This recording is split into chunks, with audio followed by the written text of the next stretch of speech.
Alright, everybody, what's going on, etc, etc, etc. Get that intro out of the way. So apparently everybody has really been wanting me to read My Little Dashie because it's so sad. And, well, I'm gonna see if it's as sad as everybody says, and, yeah, but you guys have really been looking forward to this, so I hope this is good for you and everyone involved, and everyone and their mother. So here we go. My Little Dashie, written by Rob Kakaran 53, edited by Sir Peppermint Jam. I live my life one day at a time. A good portion of those days are uneventful, always falling in the same routine. I wake up, walk to work, walk home. Then I bum around until I go to bed. Sometimes I'll hang with my few friends, while other times I'll just play video games or watch My Little Pony: Friendship is Magic. Every so often, something new and interesting happens. I meet an old friend, I find $1 on the ground, or I get chased by a stray dog. Living in a dying city isn't very fun or interesting. The city was once full of life and color, but now most of the houses are sagging. The businesses sit empty and abandoned, and several open fields lay barren of the once great factories that helped drive the economy. I had never seen the city during those times in person, but I have seen the pictures. My mother and father lived happy, and they could only wish for the same of me when I was growing up. Sadly, I cannot say that I have achieved that wish of theirs. I fall into the same dull routine. Wake, work, sleep, repeat. I do have some moments of bliss, but the daily struggles I go through outweigh the small moments of joy I have. My Little Pony has helped, of course, but it's still just another thing to give my hopes up on. Every time I see the show, or one of the ponies on a fan site, I recoil a bit at the bright colors. The joyful faces of the ponies and the peaceful scenery of their world. It's so hard to look at that beautiful world, having it so close to my grasp. I reach out to touch its warm colors and bright, smiling faces of the ponies, only to be stopped by my computer screen. I snap back to reality. It gets to the point where I will simply shut down my computer and walk away. I do that a lot, especially after my parents' death. I go for a walk. When I feel sad, I walk. When I feel tired, I walk. When I feel like walking, I walk. Walking has become my second life in a sense. I spend at least half my day outside along the crumbling sidewalks and decaying suburbs. I've seen people come and go. I've seen buildings torn down, burned up, or have so much graffiti on its walls that its original color is unrecognizable. I very rarely pass any other people on my strolls. Most people don't like to look at their once beautiful city, their homes or former businesses. I don't blame them. In fact, I envy them. They saw this place with their own two eyes, seeing the buildings still standing tall and proud, the lawns freshly cut, the paved roads and sidewalks still intact. The only thing I've ever seen that even comes close is my mother's paintings, each of them colorful scenes in a concrete world. She started painting once everything crumbled beneath her feet, making the sad scenery before her look beautiful. Her masterpiece is an open field that yielded a parking garage. Over it, she drew an amazing rainbow. My favorite picture. I guess that is part of why I like Rainbow Dash the most out of all the other ponies. Her colors, the amazing sonic rainbow, they all remind me of that picture. There have been times I wished I had my own Rainbow Dash, or more realistically, a plushie of her, to curl up in bed with. I've made an old Simba into a temporary replacement. Aww. Simba. Lion King. Poor guy, he just wants a plushie, but he has to deal with Simba. That's unfortunate. Until I am able to save enough money for one. It helps in a way, like holding it close will heal all my wounds, my pain, and my sorrow. My feet, after countless hours of walking in my old shoes, pulsate under the sheet, and all the while I'll hold that stuffed animal harder than a mother protecting her child. That's the only thing I can look at and feel true joy, even if it isn't physically the Rainbow Dash I want. It will have to do. Today, as usual, I walked to work. It was the same shit, just a different day. Watching the same people enter the store, grab their merchandise and pay, then walk out with bags in tow. My shift ended after several hours of this. I clocked out and started walking home. I decided to use a different route this time, for a change in pace. A little something different from the normal path I walk. This part of town was hit the worst. Only a few houses still stand, and none of them occupied. It's truly a sad sight to see. Then again, it's really the only sight I see. The only sight I'll ever see. Or so I thought. I was stopped by something unusual. A stray cardboard box in the middle of the sidewalk. Now, living in this kind of area, I see all the trash all the time. Boxes, McDonald's cups, and plastic bags litter the streets and empty fields, but rarely will I see a cardboard box that isn't crushed in one way or another. I noticed this particular box because it happened to be in my way. During my younger years, I tried to do what I could for the community. I'd pick up trash when I saw it, or I'd attempt to help my neighbors. It was a losing battle. Nowadays, I'd given up any hope of cleaning this city, much less my neighborhood. Now I'll pass the trash by, letting it blow away in the breeze or sit there and decompose. I let what was left of the people do their own things. Since most of them don't care about anyone other than themselves, why should I be any different? I walked past the box, barely giving it a glance. Nothing about it caught my attention right away. I continued on, my home not far away now. Upon arriving, I sat down and played some games, attempting to push the box out of my mind. I had a little luck, as the box somehow managed to push its way back in. Time crept on by, and I soon found myself wanting to go for another walk. I left the house and started down my usual route when I stopped. What was it about that box that made it stick out in my mind? I turned around, starting down the path I had taken to get home, the path that I only walk once in a blue moon. Curiosity got the best of me. I wanted some closure. Within minutes I found it, still sitting there, sad and alone among the broken concrete of overgrown grass. It didn't move, it didn't stand out as if it were special. It was an ordinary brown cardboard box. I didn't want to say I came out here for nothing, so I walked closer to it. As I drew closer, however, I began to notice something inside. It was brightly colored.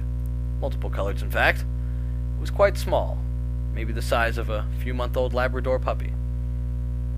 I stopped beside the box and looked down at the colorful blob inside. This is where I currently stand, looking into the box at a small something. No, I know exactly what it is, but my brain isn't allowing me to fully realize it yet. At first I want to say it's simply a toy left to die along with the other things on this block. But then I saw it breathing. In fact, it appears to be sleeping. My hands were sweating, my breathing erratic, and I'm blinking my eyes trying to refresh my vision. Each time, the image stays the same.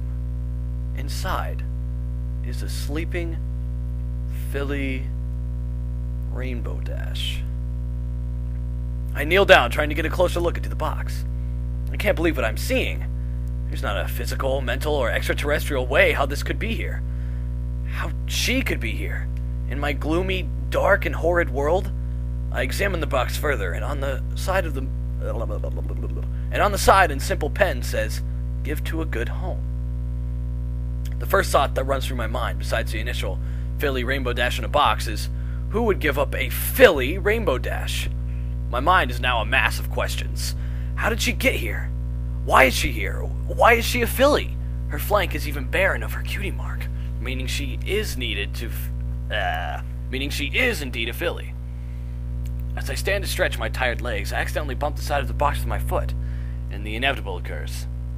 She wakes up. She looks around, rubbing her face with the foreleg, trying to wake herself up. At first all she sees are the brown walls of the box, but then she looks up to me. Those large black eyes, along with the rose-colored rim around them, drive my heart to, as the meme goes, explode. Twice. Aha! I get it. The sheer cuteness of it all drives me to kneel back down, and I can't hold back a smile. I haven't smiled like this in years, since the last time me and my parents went out to were the only remaining park in the area. Her eyes continue to stare at me, and I stare back. I don't know what to say or what to do, but I must start somewhere. Hi there. I speak, but she doesn't respond. What are you doing out here? She looks around, then back to me. The more I study her, the more I realize she is really young. Years younger than her filly appearance in episode 23. She might not even be able to talk yet. That is, if she even can talk in my world. The fact that she's even existing right now has me reeling in confusion. I return my attention back to her, and notice a small shiver of her body. The fall season is here, and it can get pretty cold, especially around mid-September. I'm not sure how to exactly tackle this situation. Do I take her home? Do I call someone? Who would I even call? I'm a closet brony, so none of my friends know about my love of the show. I can't take her to a shelter. That's a stupid thought in the first place. Not only would it be a horrible sight, she might be taken off to some lab and experimented on or something, just equally horrible. I have only one choice. She shakes once more as the cool air reaches her coat. Her wings ruffle as she lays back down and huddles her legs closer to her body to keep warm. That's the final straw. I can't take it anymore. I take off my own jacket and reach down to pick her up. I get the initial response I expected. Fear. She begins to squirm around, unsure of what I'm doing to her. She can't fly yet, but she still flutters her wings, as if praying for a miracle to happen that she does magically take flight. I set her into my jacket, wrap her up so that her head is sticking out, and hold her in my arm. Daw! She continues to squirm, but then my body heat begins to finally seep through the thin jacket and she settles down. It's all right. Let's get you somewhere warmer, huh? I smile again at her. She looks up to me with as much confusion in her eyes as she tries to process what is happening. Don't worry. I'm not gonna hurt you. It's getting late and you'll freeze out there. I think she understands me. For after I say those words, her eyes return to their normal size, and she snuggles herself more comfortably inside my jacket. She squirms a little, trying to get into a more comfortable position. I can feel her hooves and wings poking me as she shifts. Then, to top it off, she rests her chin onto my arm and lets out a deep sigh, closing her eyes to drift off to sleep. My heart explodes for a third time. The entire walk back, I keep an eye out for other people who could pass by me. I don't want anyone else to see her. I have no way of knowing how they would react. As usual, though, I don't see a single person. It's midnight by the time I get home, fortunately for us both. I had turned on my porch light. Otherwise, I might have passed it. Being one of the few occupied homes on the block meant a lot of darkness. The city even stopped running power to streetlights, so that made it all the more difficult. I glanced down at the filly, who continued to sleep in the jacket as I carried her. She was no longer shivering, and it felt quite warm. I walked back up to my porch, careful not to make too much noise as I get my keys out, unlock the 2 deadbolts, the master lock, and finally the doorknob. I open my door. It's dark inside, due to me leaving while it was still light out. With the flick of a switch, the single bulb in the hallway comes to life, shedding some light into the living room. Most of the furnishings are my parents'. Then again, so is the house. I became the owner of it after their passing. I have done what I can to keep it that way. Still, with the filly Rainbow Dash on my arm, I walk into the living room. As I pass my family portrait, I greet it with a, "Hello, Mom." "Hello, Dad." I know they aren't there, but knowing that they loved me and that I love them helps me stay sane, and to keep going on in my miserable life. As I enter the living room, I can feel stirring in my arm. She had woken up, most likely when I turned on the light, and is now getting antsy. With no idea what to do or how to tackle the situation, I set her down on the couch. Immediately, she jumps out of the jacket and looks around, already investigating her surroundings. I continue to watch her as she explores the couch, then continues to the coffee table. "What are you doing here in my world?" I didn't mean to ask that out loud, but it sort of just happens every now and then. Only seeing my few friends once in a great while, I find myself talking to, well, myself a lot. Oh my god, it happens to me, too! I'm talking to myself right now! Man! I don't own a pet because that just means more money to dish out and I'm already struggling as it is. From my question, the only response is another blank look on her face. That tells me that she has no clue either. Then again, what else should I expect from a filly that can't even talk yet? "Are you lost?" The moment the words left my mouth, her ears fall and she looks to the ground. Oh. The realization strikes that she has no clue what is going on, where she is, who I am, or anything else. She's beyond the word lost. She is misplaced. Well, until something happens, I guess you can stay with me. I see how she lifts her head up, ears standing erect once again, and looks at me with worry. My words don't sound that encouraging, so I throw on a smile as I speak. "Don't worry. I'm sure whatever brought you here will fix itself within time. We just gotta wait. Is that alright?" I'm not sure why I asked that, but it seems to do the trick. Her ears perk right up, and she smiles. The next few hours are spent giving her the grand tour of my house. Nothing amazing to see, and I avoid taking her into my bedroom out of the fear that the large amount of dirty clothes would swallow her up. Afterwards, I give her something to eat. I break up some small carrots, and amazingly I discover she has some teeth. Since she is still a filly, I wasn't sure if she could eat solid food such as carrots yet. Then again, she is from a cartoon, so I don't know what is correct for her anyway. Satisfied with the food, she finds a comfy spot on my father's chair and sits. I don't mind. It's not like I sit in it. I was never allowed to when he was alive, so why should that change even after his passing? It's his chair, but I'm not going to be mean to the filly for not knowing that, so I let her sit where she is most comfortable. I also give her a small blanket to wrap herself in, due to my house's current temperature. It's not as cold as it is outside, but my furnace has had problems since before my parents' passing. There was a trick to fixing it, but that died along with my father. I must have fallen asleep at some point. I honestly expected myself to be wide awake due to such an interesting event, but after the long hours at work, I stayed up to take care of Dash. My body had other plans. I'm not sure how long I was out before I awoke, but it doesn't matter. As I close my eyes, I feel something against my side. I look, and sleeping beside me is a small cyan filly, her rainbow mane and tail still, her head resting on the inside of my elbow. Aww. I know the meme gets old, but I must say it. My heart exploded again. Laying there, sleeping and curled up beside me, smiling ear to ear, her gentle breaths are barely heard.